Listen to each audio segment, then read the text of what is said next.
begin. Good morning. I'm Cindy Arnson, the director of the Latin American program here at the Wilson Center. It is an honor for us today to welcome to our auditorium Luis Almagro, the foreign minister of Uruguay. I'd like to recognize a number of people in the audience before we begin. First of all, Executive Vice President of the Wilson Center, Andrew Seeley, who joins us in the back, Ambassador Carlos Pita, Uruguay's ambassador before the White House, Ambassador Hugo Cairuz, who has just been designated as Uruguay's ambassador to the Organization of American States, Nestor Rosa, who helped us so much with this, and my colleagues Eric Olson, Veronica Colon Rosario of the Latin American program. I will make a brief introduction and then leave the podium to Luis. As you know, this is not just a forum about Uruguay's foreign policy, which is a fascinating story in and of itself, located as it is in Mercosur, within the countries of Mercosur, but becoming more and more independent, but also because Luis Almagro is a candidate for Secretary General of the Organization of American States.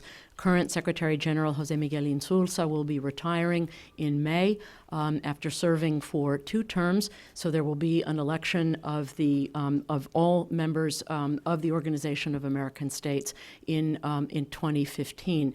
This is actually the first of 3 such fora that we are hosting. We will be joined by Eduardo Stein of Guatemala, former foreign minister of Guatemala, who many of you know, sometime hopefully in the middle of the month of October.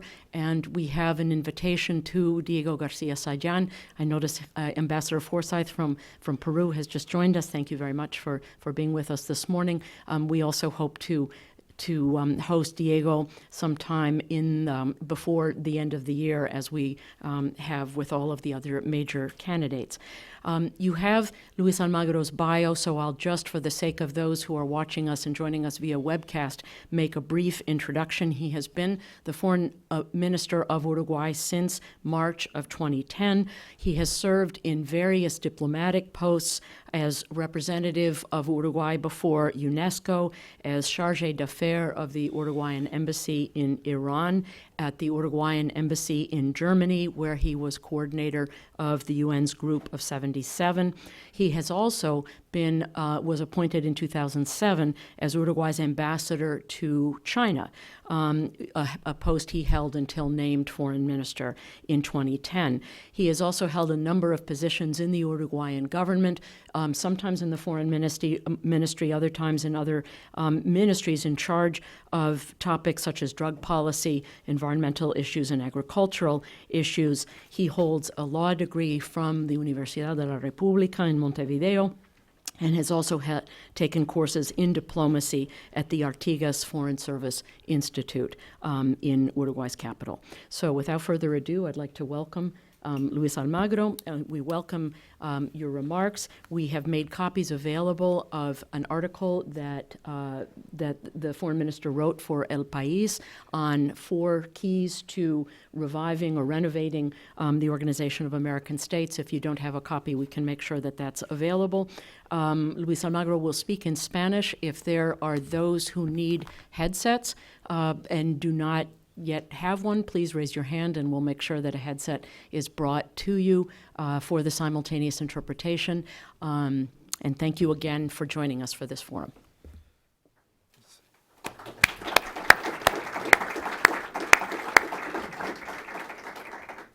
Great. Thank you very much, and it's a pleasure, honor to be here and to deal with these new issues that we have been working in the past 4 years, plus our vision of the Organization of American States and how we can improve the work of the organization. A lot has been done so far, and I will switch here to, I have prepared the last 4 days to talk in English, but now I will do it. If I have the opportunity to do it in Spanish, I just do it my own language. Para nosotros es un desafío, y es un desafío porque tomamos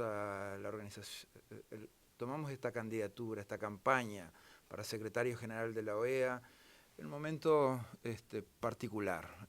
La OEA rediseñándose, la OEA rearmándose, procurando generar nuevos espacios de trabajo en el continente y teniendo unas definiciones de gestión más eficientes y con una capacidad estratégica diferente. La OEA definitivamente fue uno de los organismos que más le costó abandonar la lógica de la Guerra Fría. O sea, prácticamente todo el sistema multilateral o el sistema regional se rediseñó en función de diferentes capacidades que debía afrontar el mundo al salir de la Guerra Fría. No obstante, la OEA todavía arrastra mucho de esas cosas que han venido quedando pendientes. Y ha sido también el trabajo de nuestro querido amigo José Miguel Insulza en empujar la OEA hacia nuevas visiones, nuevas capacidades estratégicas y fundamentalmente también nuestro reconocimiento que ya hemos hecho público al trabajo del embajador de México, Rabasa, en las negociaciones que llevaron a las definiciones de los cuatro pilares de trabajo estratégico de la OEA. Una nueva definición para un viejo organismo. Es el foro regional más antiguo, es un espacio común que tenemos los países de Sudamérica, de Norteamérica, Centroamérica y el Caribe. Es un foro político privilegiado y nos permite el análisis común de diferentes asuntos, de los principales temas de la agenda internacional. Y esta perspectiva que tenemos que tener de la OEA en cuanto a su papel a jugar ha sido muy bien trabajado en estas últimas semanas con la aprobación de la nueva visión estratégica, y en nosotros hemos basado nuestro plan de trabajo para la Organización de Estados Sudamericanos en esos 4 pilares definidos por todos los Estados miembros de la organización.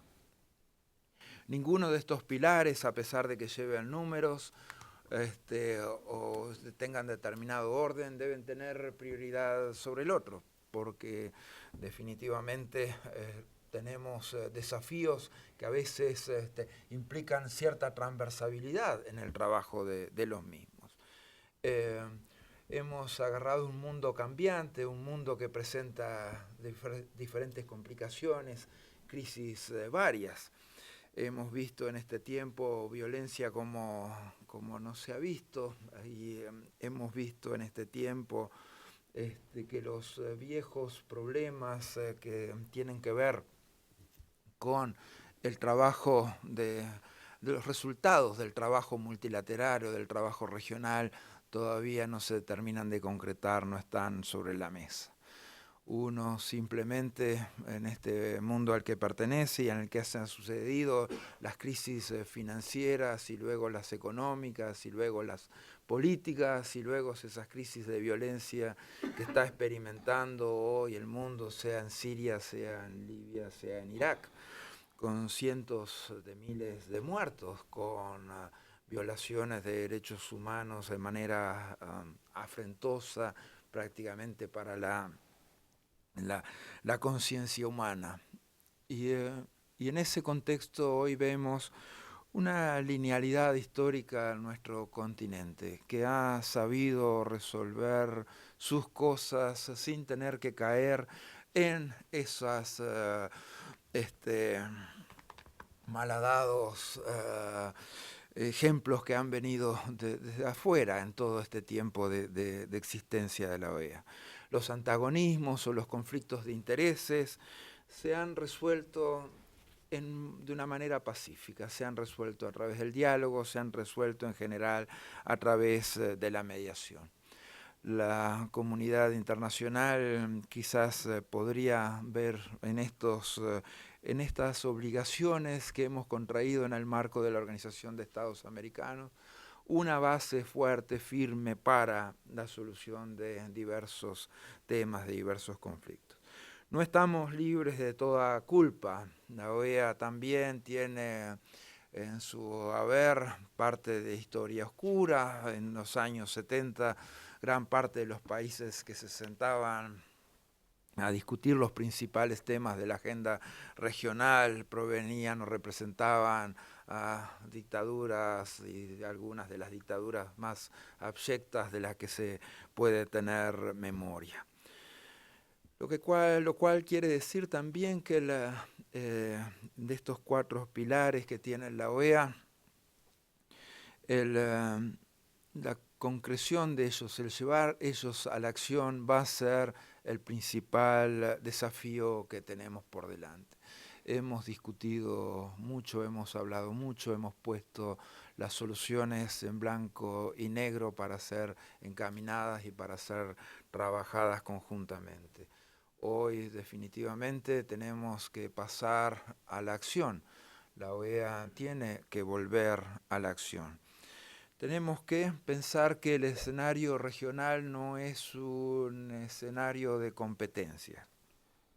Nosotros hemos visto en este tiempo cómo las organizaciones regionales y foros de concertación política han ido naciendo, han ido creciendo y se han ido fortaleciendo. Sea el sistema de integración centroamericana, sea el Caribe, sea UNASUR, sea la propia CELAC, sean los países los que mencionábamos del CARICOM. En todos estos lazos es muy importante que el trabajo de la OEA identifique terreno común para trabajar, identifique también las mejores líneas de acción para firmar sus diseños políticos y la convergencia necesaria con los demás cuerpos regionales. Tenemos que crear a partir de esto que el trabajo debe acumular, debe sumar y el trabajo debe generar resultados y que se debe utilizar el mejor instrumento, el mejor mecanismo según sea el mejor que pueda ser aplicado para un determinado caso, para una situación concreta. Nosotros hemos visto en cada uno de estos puntos también que va a ser necesaria una coordinación muy fuerte. Esa coordinación muy fuerte tiene que tener un punto de partida en los secretarios generales de las diferentes organizaciones y las presidencias pro tempore de estas organizaciones. Es importante que no se superpongan mandatos, que no se superpongan o se dupliquen esquemas de trabajo.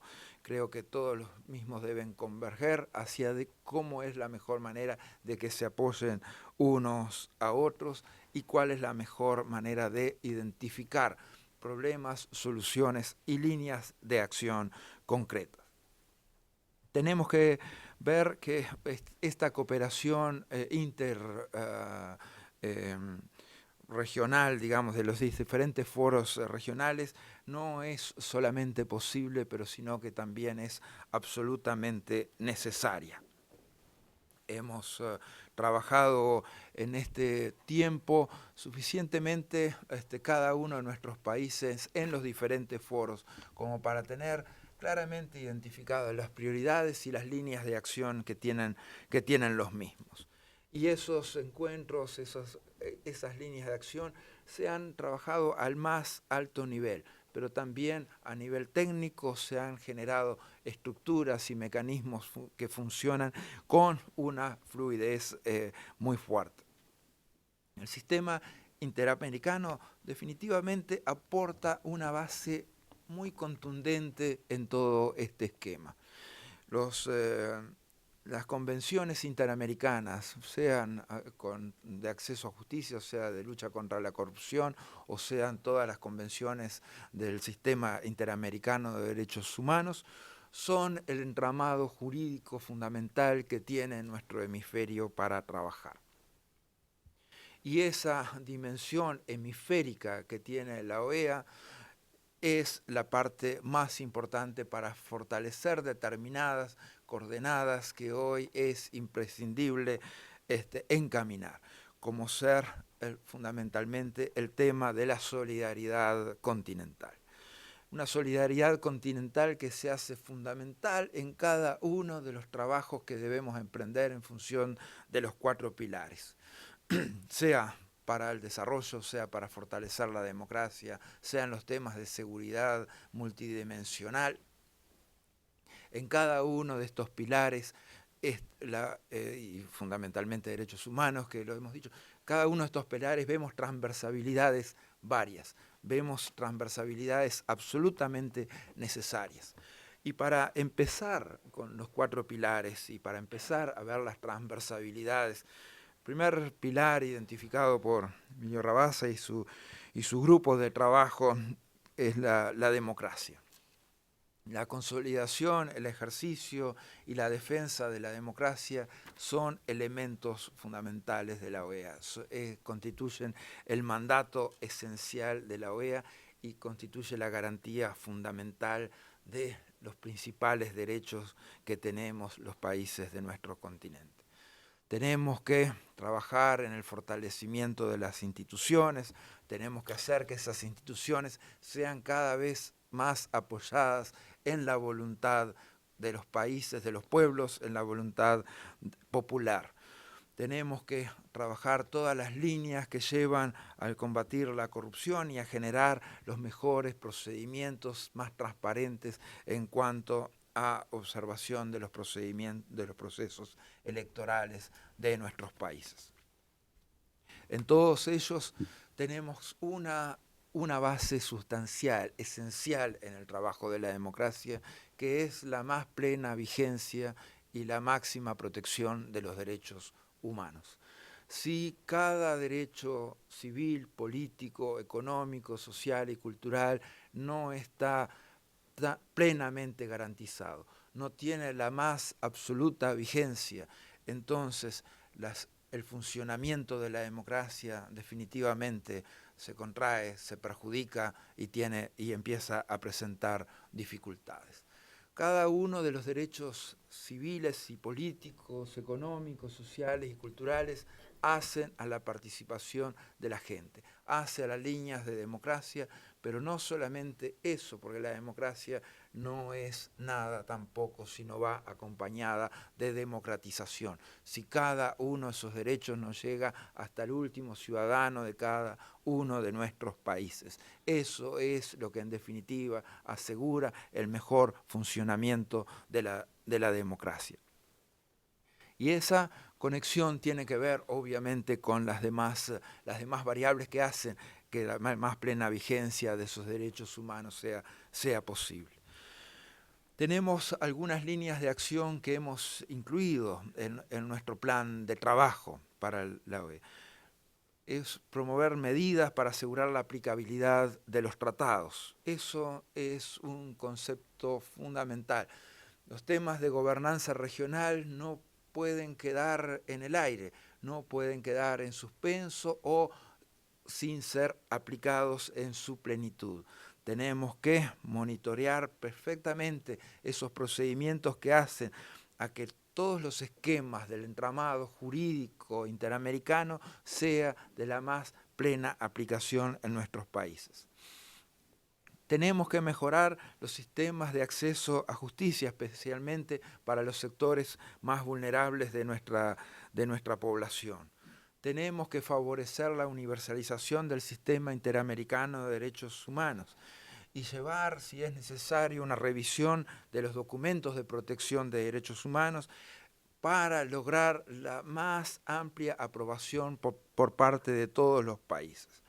Eso hace a la esencia del funcionamiento del sistema democrático.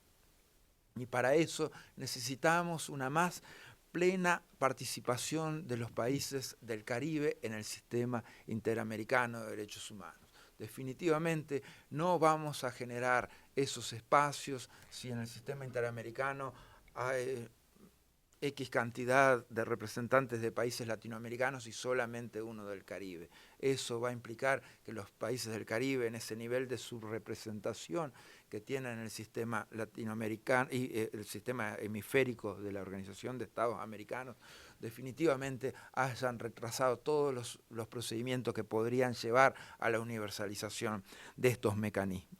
Tenemos que trabajar en esa línea. Tenemos que trabajar también en la formulación de leyes modelos, como las que se han implementado en el pasado para alcanzar soluciones legales que son más sustentables, dado que están afirmadas en el trabajo de los propios parlamentos. Debemos fortalecer los programas de capacitación para todos los niveles institucionales de nuestro continente y generar también las maneras de mejor articular entre los sistemas jurídicos de los países latinoamericanos y de los países del Caribe. Tenemos que trabajar también los temas de la sociedad de la información, las nuevas tecnologías y las nuevas realidades sociales y tecnológicas hacen que estos desafíos sean nuevos y sean cada vez más vigentes.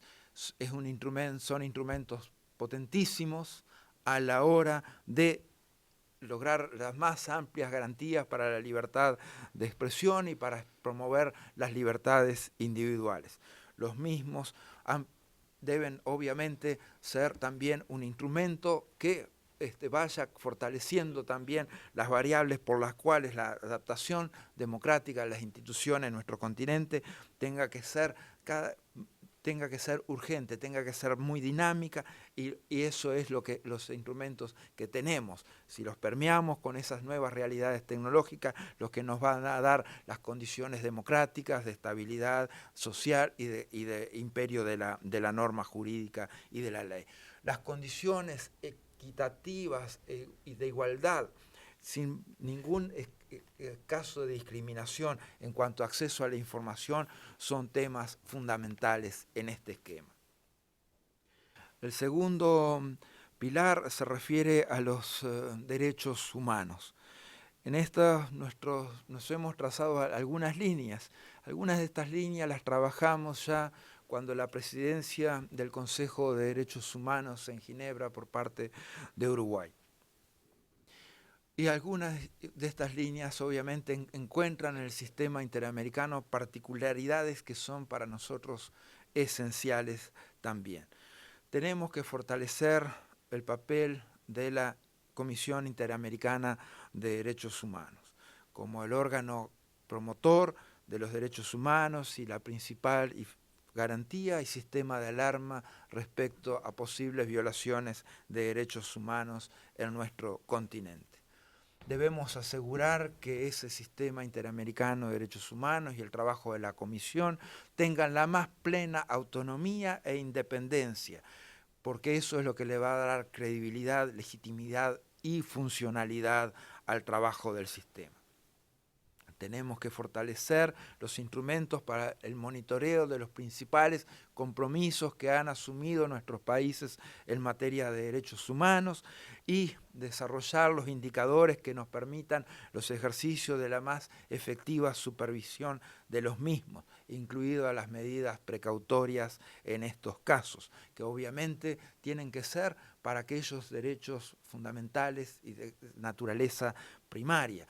Porque si en materia de protección de derechos humanos llegamos un día tarde cuando está en juego el derecho a la vida o el derecho a la libertad de una persona, estamos llegando definitivamente, es lo mismo que no llegar nunca. Entonces, eso es algo que necesita los mejores esquemas también de fortalecimiento presupuestal.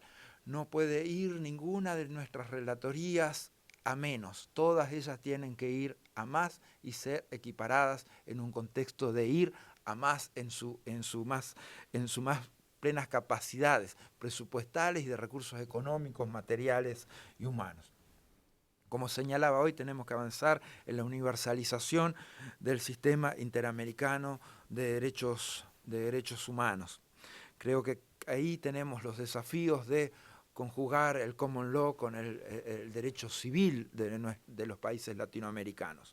Y eso hace que el trabajo también, como señalaba hoy, con los países del Caribe se transforma en una prioridad en este y como en los otros temas. Tenemos que dar una mayor atención, más fuerte a cada derecho económico, social y cultural, de que los mismos sean debidamente y justamente disfrutados por nuestras sociedades. Tenemos que promover la participación de las organizaciones de la sociedad civil. Esto es definitivamente una visión que complementa el trabajo de nuestros países. La activa participación de la sociedad civil es una parte sustancial de nuestro sistema de protección de derechos humanos y de la defensa de algunos de los principios sustanciales que hemos promovido en todo este tiempo. No hay más que recordar las madres, familiares de desaparecidos en nuestros países para saber la importancia que tienen al respecto en cuanto a los principios esenciales de memoria, verdad, justicia y no repetición. No como una manera de mirar el pasado, sino como una manera de mirar el futuro, de darle garantías a nuestra gente de que el futuro va a ser diferente, que nunca van a volver a pasar cosas que les ocurrieron en nuestras sociedades en el pasado. Debemos priorizar las acciones y los procedimientos incrementales que forman parte del sistema interamericano de derechos humanos. Esto implica que en el tema de derechos humanos, a no ser que hablemos de derechos fundamentales, esenciales, no se puede entrar en cuarta y en bajada. Con todos los países hay que generar agendas positivas que permitan la más plena vigencia y una cooperación de doble vía con el sistema.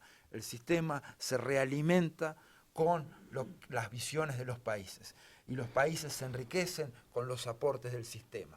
Ese vínculo de doble vía es esencial a la hora de fortalecer tanto al sistema como la más plena vigencia de los derechos humanos en cada uno de nuestros países. Vamos a promover la participación in situ de los procesos de la Corte Interamericana de Derechos Humanos. A veces países son juzgados sin que se aterrice en los mismos. Son juzgados desde otros, sin tener una inmediatez con el caso, ni abriendo las posibilidades a una dimensión social más amplia. La presencia de la Corte en algunas de las instancias en el procedimiento en el país donde se realiza, que está involucrado, es un elemento fundamental. Debemos que fortalecer las variables de cooperación con el sistema y promover las ventajas de lo mismo, sea el diálogo, sea la información o sea la persuasión.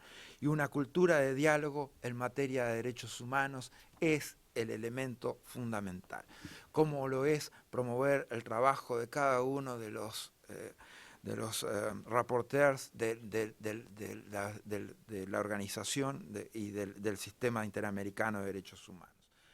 Esos creo que son puntos esenciales, como lo es también, obviamente, el derecho al desarrollo y el trabajo de las organizaciones no gubernamentales. Siempre nuestras organizaciones no gubernamentales son las que establecen los sistemas de alerta más temprana respecto a temas de derechos humanos en nuestros países. Son temas sensibles, especialmente complejos. Hemos visto que ni siquiera a las dictaduras más abyectas les gusta que le digan que violan los derechos humanos. Ni siquiera al más horrible violador de los derechos humanos le gusta que le digan que es violador de los derechos humanos. Siempre dice es un error, o está equivocado, o trata de ocultar la verdad. Eso implica que la sensibilidad en la generación política de temas de derechos humanos tiene que ser especialmente cuidada, pero que significa que la legitimidad y la independencia técnica y la autonomía de gestión en los temas de derechos humanos son elementos fundamentales para la más plena vigencia de los mismos.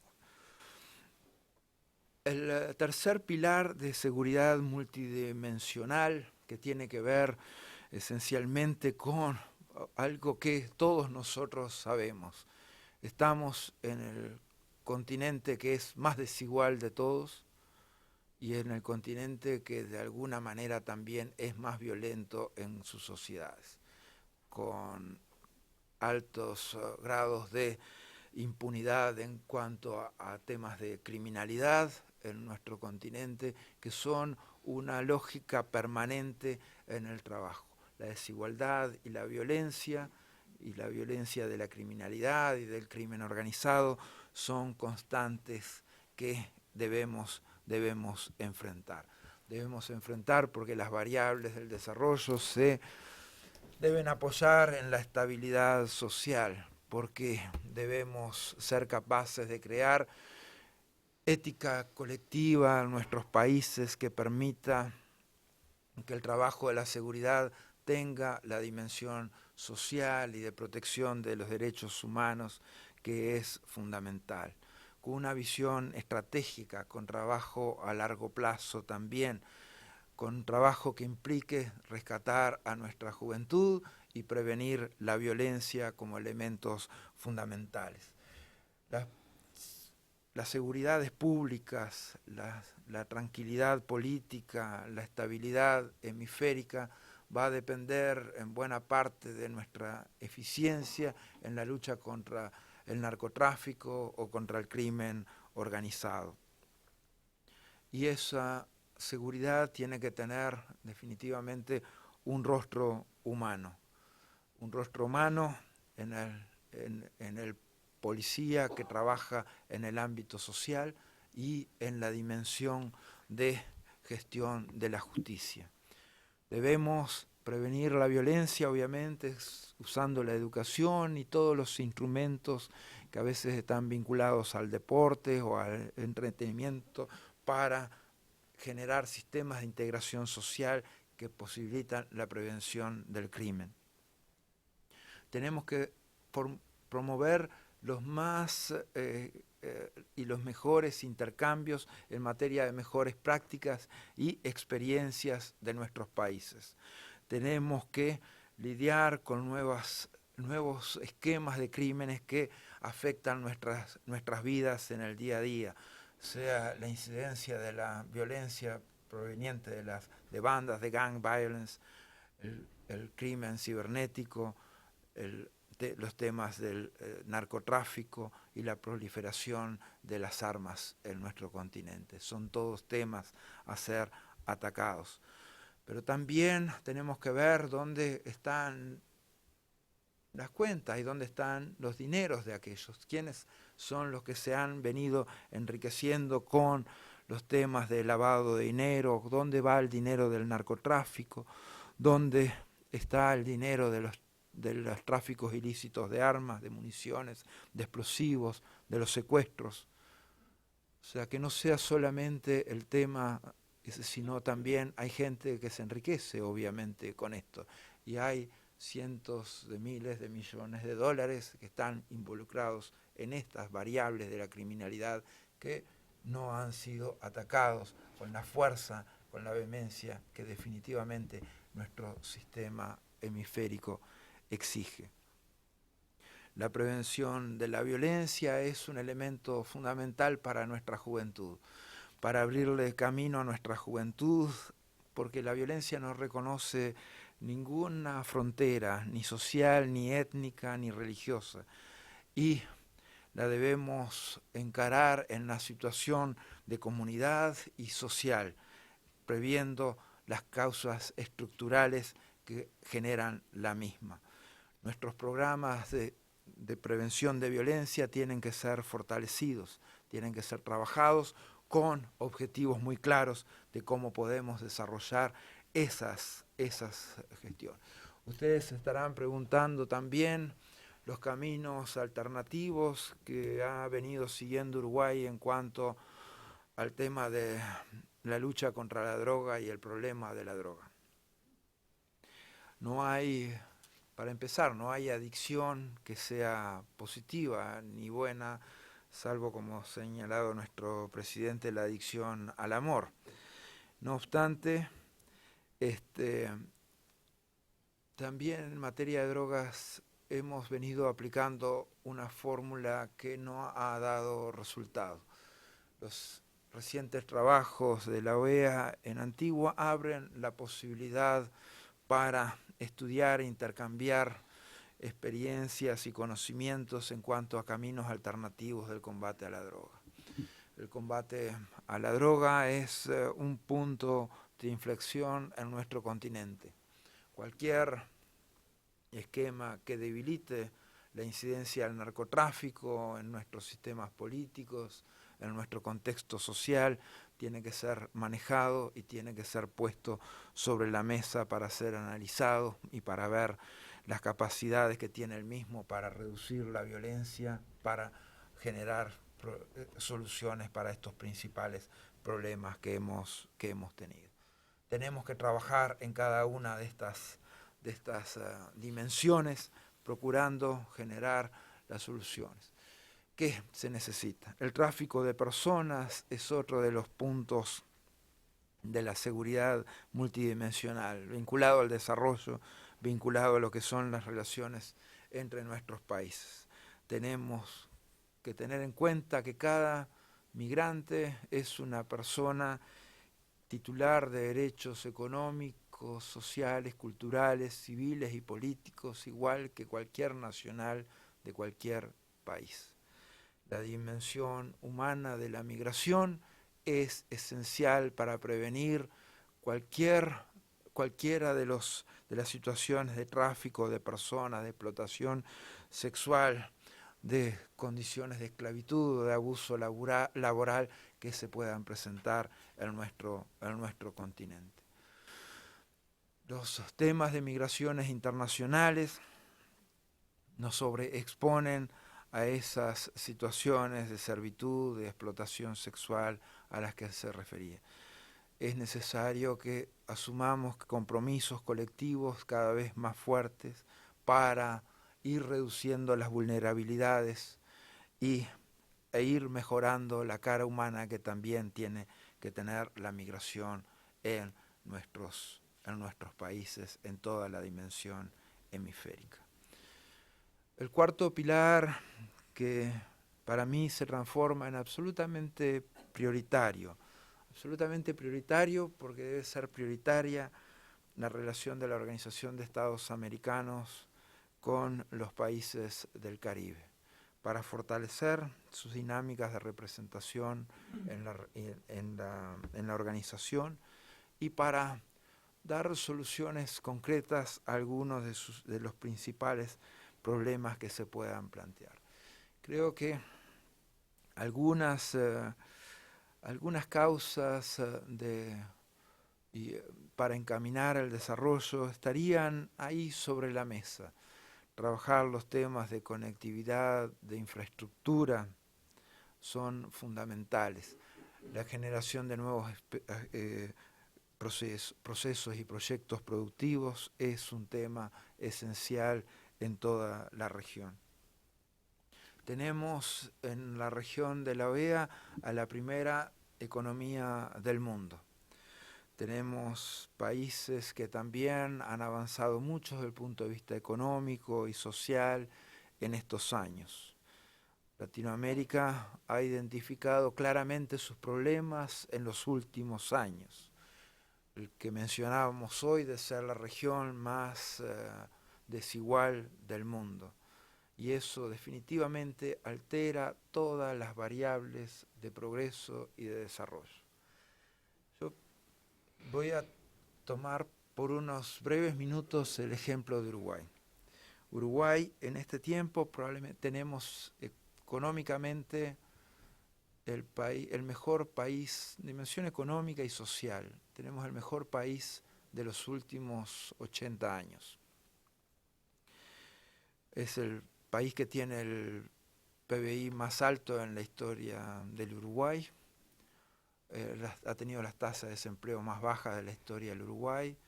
El PBI per cápita más alto de la historia del Uruguay.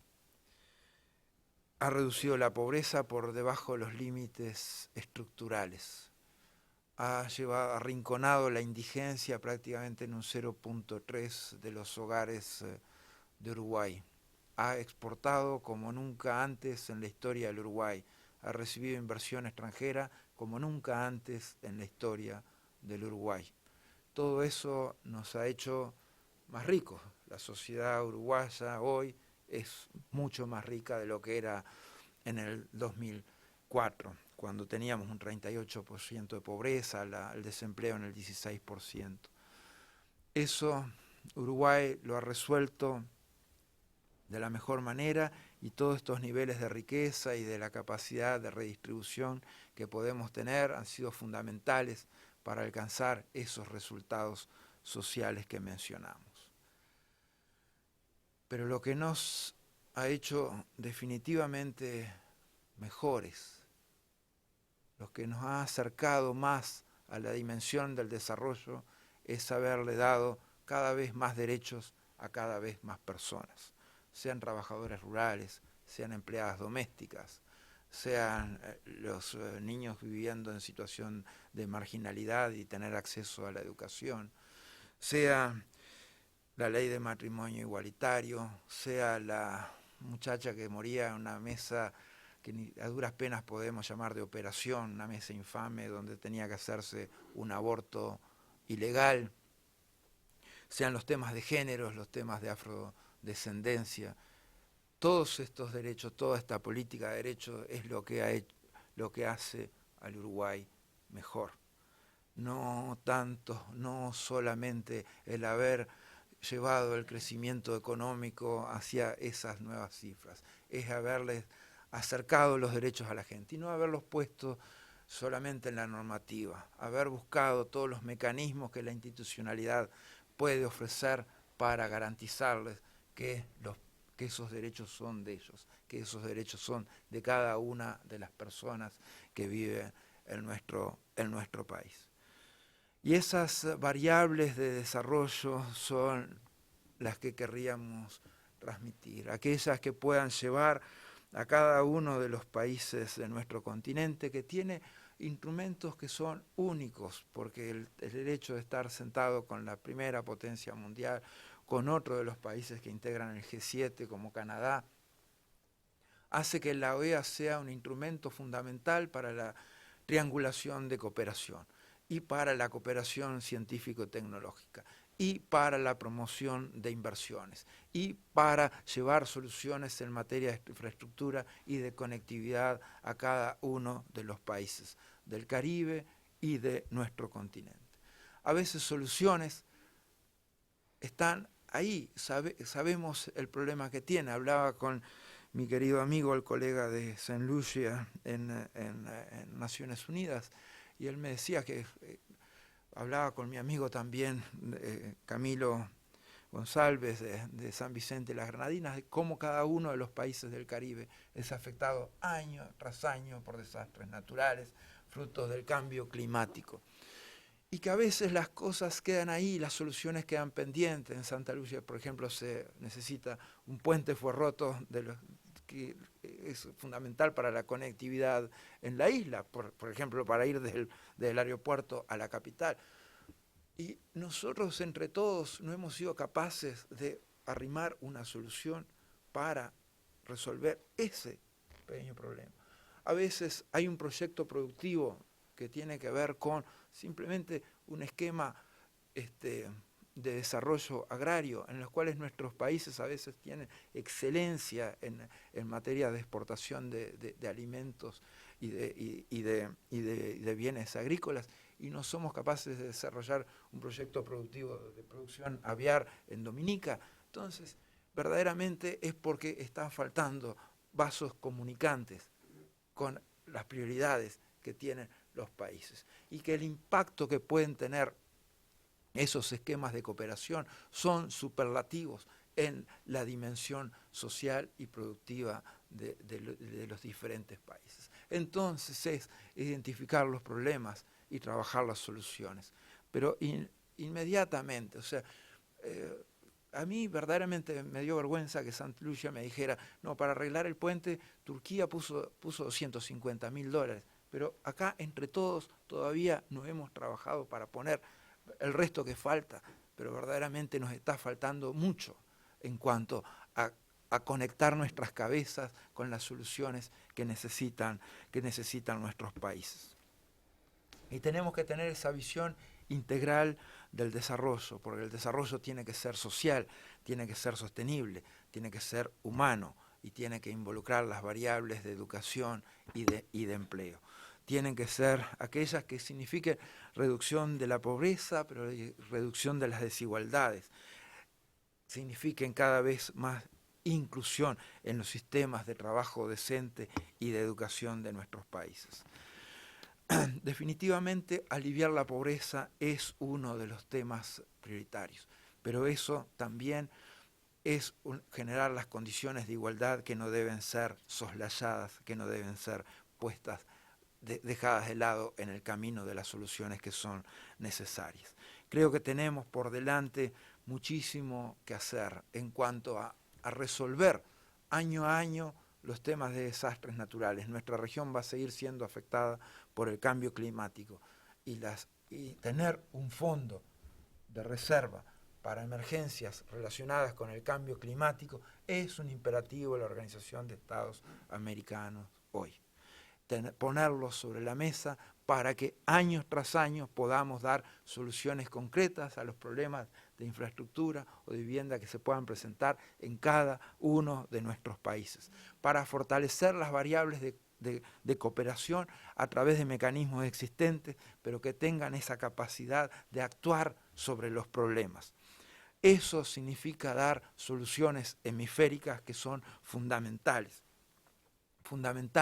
en la dimensión humana que tiene que tener el desarrollo. Tenemos que seguir fortaleciendo los sistemas de formación de capacidades de nuestros países, tenemos que seguir utilizando también un fortalecimiento de todo el esquema de educación de nuestros países. Eso es un elemento esencial a la hora. La mejor inversión que podemos hacer es en los recursos humanos que tenemos. Probablemente a algunos de los países acá les sobran recursos minerales o energéticos o naturales, pero la mejor riqueza que tienen son sus recursos humanos. Y la inversión en esos recursos humanos y en su mejor formación es esencial para llegar a diferentes niveles de desarrollo, aquellos niveles de desarrollo que queremos alcanzar. Estamos en un contexto en el cual tenemos que trabajar una visión integral de estos 4 pilares que ha aprobado la Organización de Estados Americanos. Tenemos que ser el instrumento fundamental de diálogo hemisférico. La OEA es el mejor mecanismo y el que integra a todos los países, los más desarrollados, los menos desarrollados, los más ricos y los más pobres. Tener los mejores vasos de comunicación de cada uno de los países, de cada una de las instancias sociales y de solución que se necesitan e institucionales, es el punto fundamental de credibilidad de la OEA, de generar nuevamente confianza en la organización. Una organización que se tiene que basar en principios y valores por encima de los intereses. Esos principios y valores son los que van a ser la esencia de la diferencia del trabajo de la OEA. Si vamos a encauzar en la OEA la promoción de determinados intereses nacionales o particulares, se nos va a enredar la yegua. No vamos a ir a ningún lado, vamos a tener dificultades notorias para avanzar. Creo que les hablé bastante largo, bastante extenso, y creo que ustedes lo han soportado muy bien. Felicitaciones. Bueno.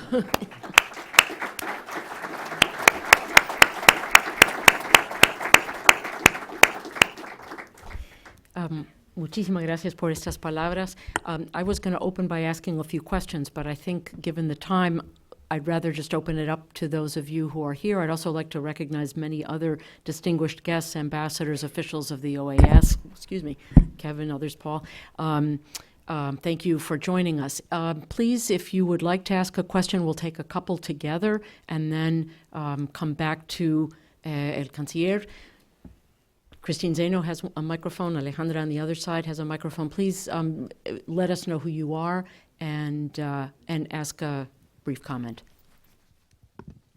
It's on? Yes. Yes. My name is Liliana Rodriguez. I'm a national defense expert. I'm from Argentina. My question is the following, sir. Mi pregunta es la siguiente, señor. Teniendo en cuenta las fracturas regionales que existen actualmente, ¿usted realmente cree que a nivel hemisférico se pueden realizar proyectos? ¿Por qué digo esto? Porque actualmente con las administraciones que existen, por ejemplo en Sudamérica, ¿usted cree que se puede llegar a hablar de solidaridad continental o de tratar de lograr proyectos a fin de detener lo que es el narcotráfico y futuros nidos de reclutamiento terrorista en países tan divididos desde el punto de vista de gobierno como pudiera ser Ecuador, Bolivia, Venezuela y mi país, con Chile, Bolivia y tal vez Uruguay? Others? Down in front. Gracias, señor ministro. Mi nombre es Jaime Aparicio Otero y yo he trabajado en la OEA durante la gestión del presidente Gaviria y he sido presidente del Comité Jurídico Interamericano. Hay una reflexión que dice que la OEA primero no tiene recursos, eso no es un secreto, sabemos. Y es que la OEA debería tener un solo destino y un solo objetivo luego de la Guerra Fría. La lucha contra la pobreza, la infraestructura, todo eso debería dejarse a otros organismos que tienen la capacidad y los recursos para trabajar en eso. Y el destino de la OEA debería ser un destino político, en dos temas fundamentales que son la defensa y protección de la democracia representativa y los derechos humanos. Hay un bagaje cultural y jurídico que determina cuáles son los elementos de esa democracia representativa, que han sido aprobados por todos los estados de la región. Cuando he estado en el comité jurídico se ha aprobado una resolución que se llama los elementos esenciales de la democracia representativa en el sistema interamericano, que reúne una serie de datos que constituyen las reglas de juego de esa democracia. Estamos lamentablemente, y seguramente vivir en un país con una democracia tan avanzada como la uruguaya, no deja ver lo que está sucediendo en el resto de la región. Se están violando casi todas esas reglas en muchos de los países de la región. Reelecciones ilegales en Bolivia y Nicaragua, violaciones flagrantes de derechos humanos en Cuba, matonaje político, policías secretas y sobre todo la penalización y criminalización de la divergencia. Se están persiguiendo a los opositores políticos utilizando métodos más sofisticados que los militares, ¿no? Yo siempre digo que Bolivia ha tenido la desventaja de tener la inteligencia cubana y los recursos venezolanos. Hubiera sido mucho mejor para nuestro país al revés. Pero la realidad es que esa es la situación en la que estamos viviendo y mi pregunta es si usted, como secretario general, podría y cree que tendría la capacidad y la honestidad intelectual de denunciar algunas de estas cosas que violan reglas elementales del sistema interamericano, como le digo, aprobadas por todos y cada uno de los países. Gracias. ¿Alguien más? Bueno, tomemos estas dos. Muy bien.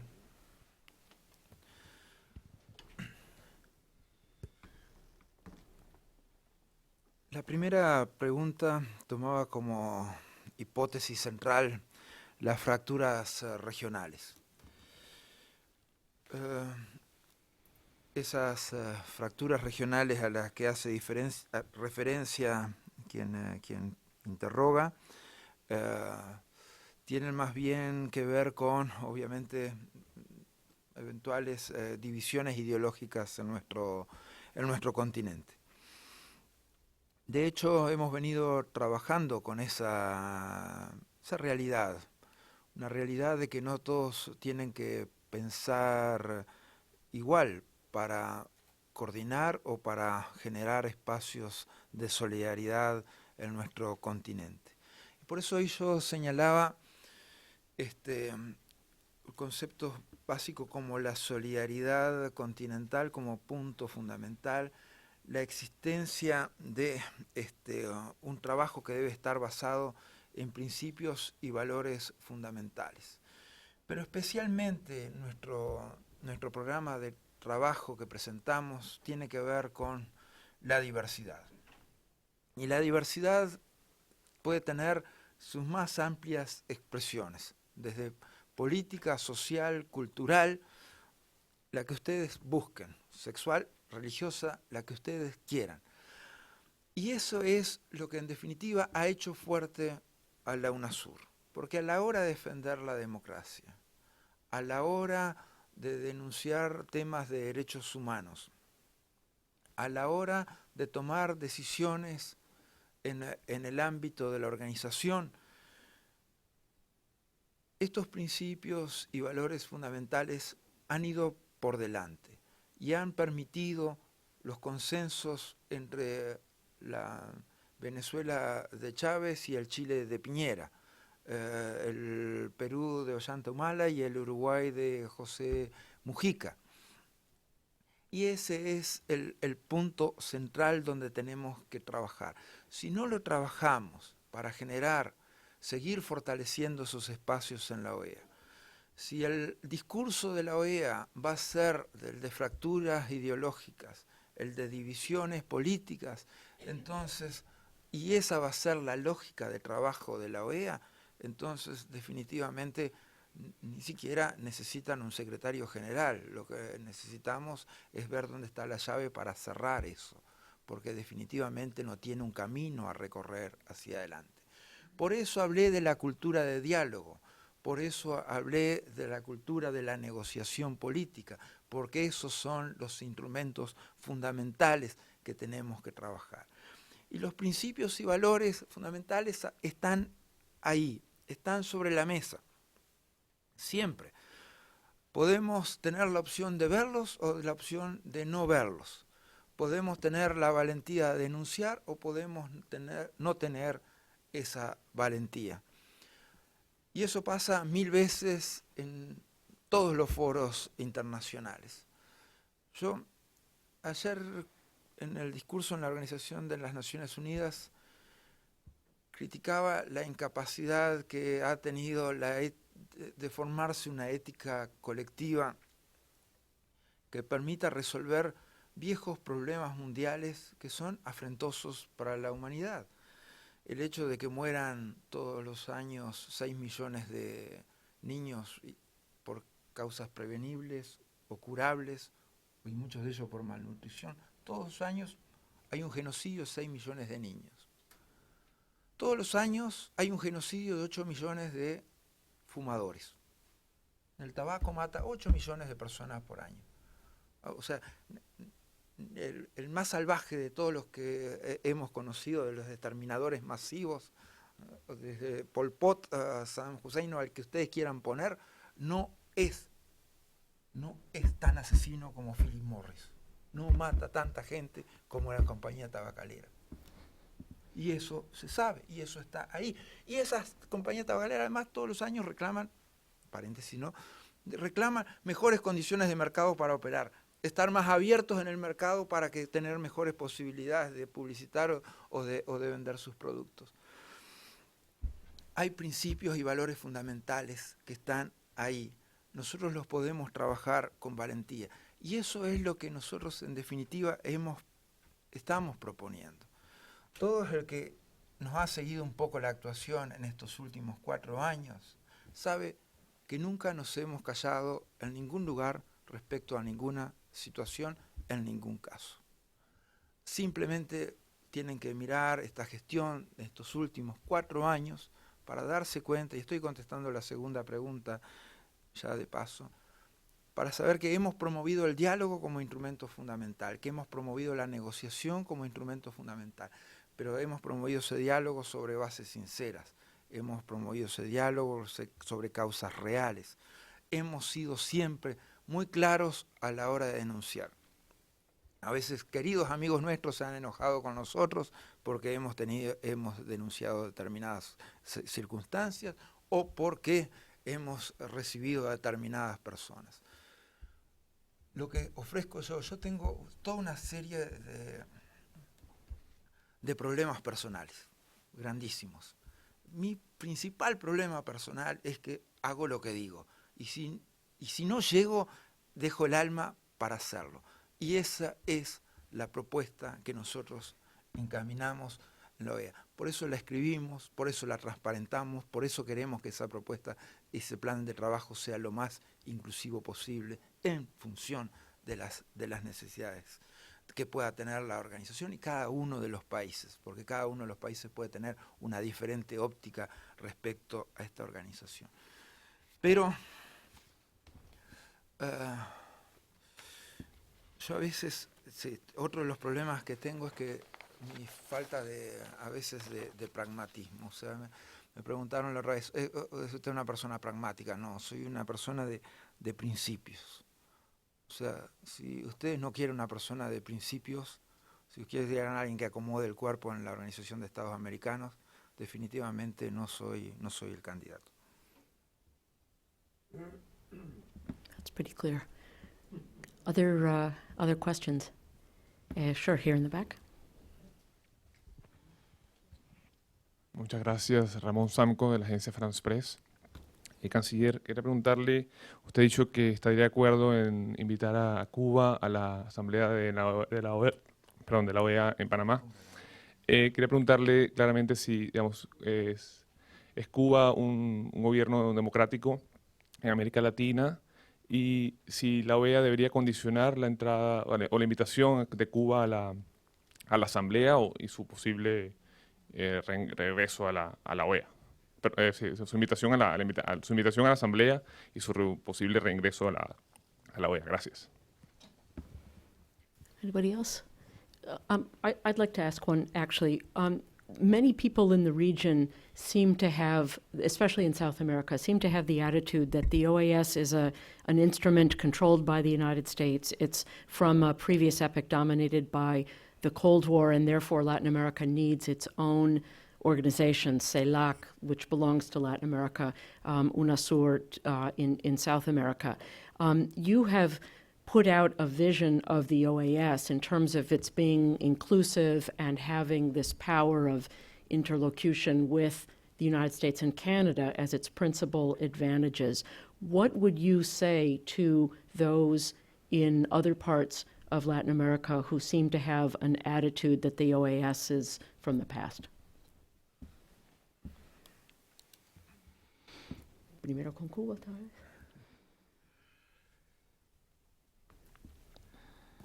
Muy bien. Sí, el Uruguay no cursa invitaciones para la Cumbre de las Américas, pero Uruguay apoya la invitación para que Cuba asista a la próxima Cumbre de las Américas. En cuanto a la reincorporación de Cuba a la OEA, y las condiciones, creo que necesitan ser trabajadas mucho y en doble sentido. En primer lugar, obviamente que para ingresar a una organización es asimilar o absorber todas las variables de compromisos y obligaciones jurídicas que surgen de esa organización. Segundo, las voluntades políticas para absorber o para ser absorbido o para reingresar a una organización. Yo creo que las variables hoy obviamente son muy distantes. Y esto no pasa solamente por países que puedan estar sentados en la Organización de Estados Americanos hoy. Pasa también por Cuba, esencialmente. O sea, recordando un diálogo de Raúl Castro con otro líder continental en el marco de una reunión regional, decía, bueno, ahora están dadas las condiciones para el reingreso de Cuba a la OEA. Y Raúl Castro dijo, no queremos reingresar a la OEA. Y bueno, y si se va a Estados Unidos a la OEA, tampoco queremos ingresar a la OEA. Entonces, es obvio que hay muchísimas cosas por resolver previo a eso.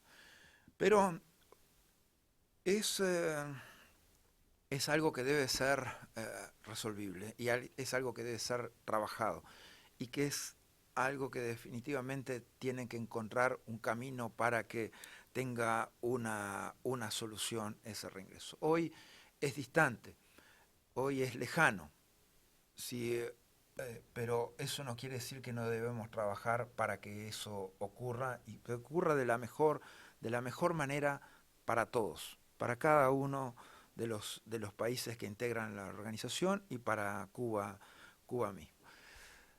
Y yo creo que de alguna manera contesté, o sea, y lo contesté hace poco. Y yo creo que Cuba, a la Organización de Estados Americanos le estaba faltando, para dejar de ser un organismo regional del pasado, a lo que hice referencia hoy, los trabajos los trabajo aprobado de visión estratégica de la OEA, comandados por las negociaciones por Emilio Rabas.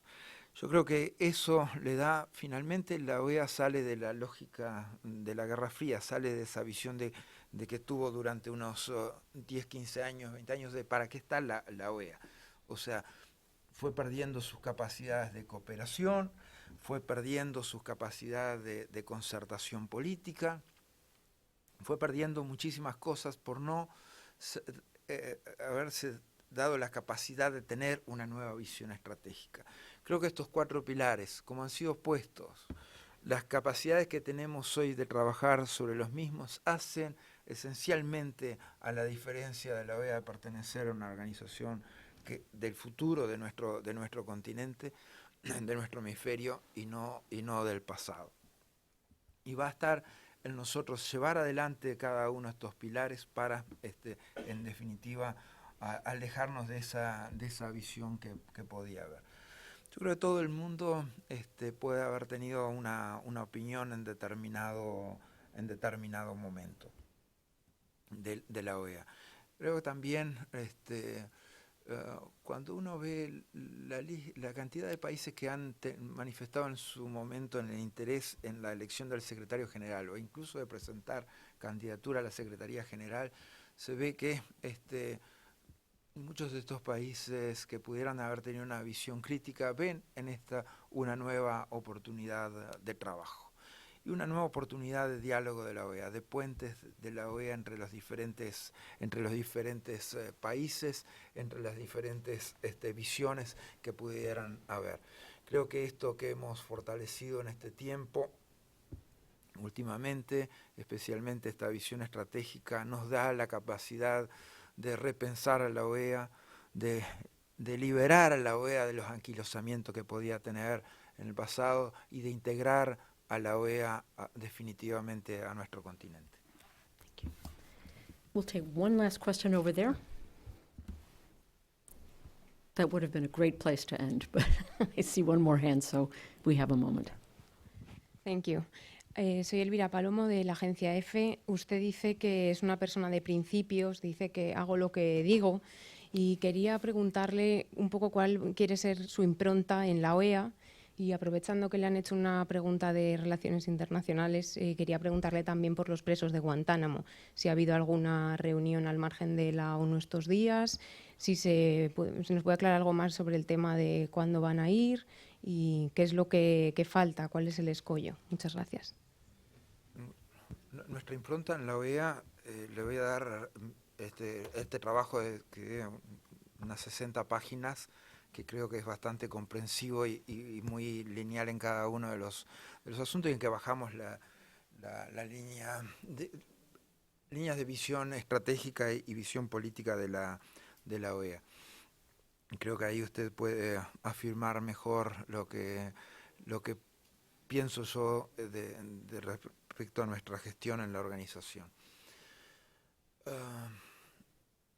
Respecto a la situación de los presos de Guantánamo, nosotros en este momento no ha habido una definición. O sea, ustedes saben que se han trabajado esto también con una lógica de lo que es la legislación nacional y los institutos de protección uruguayos, sean refugios o sean migrantes.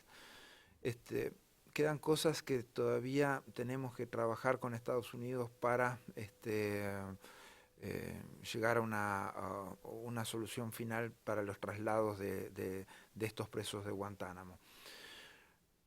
Eso todavía no se ha podido dialogar, no se ha podido terminar de acordar, entonces los tiempos para eso todavía no están marcados. No hay ningún escollo. No hay ningún escollo, simplemente usted tiene que decir, van a llegar en un avión o van a llegar en un barco. Ese avión va a tener estas características o estas otras. Cuando viajen van a viajar así o de esta otra manera. Esas son cosas que no representan escollos, sino temas a resolver. Minister Almagro, thank you for sharing such a complete vision, for your openness and honesty, and thank you very much. Muchísimas gracias. Muchísimas gracias. Muy bien. Gracias. Ok, perfecto. Sí, exacto, vamos a comer.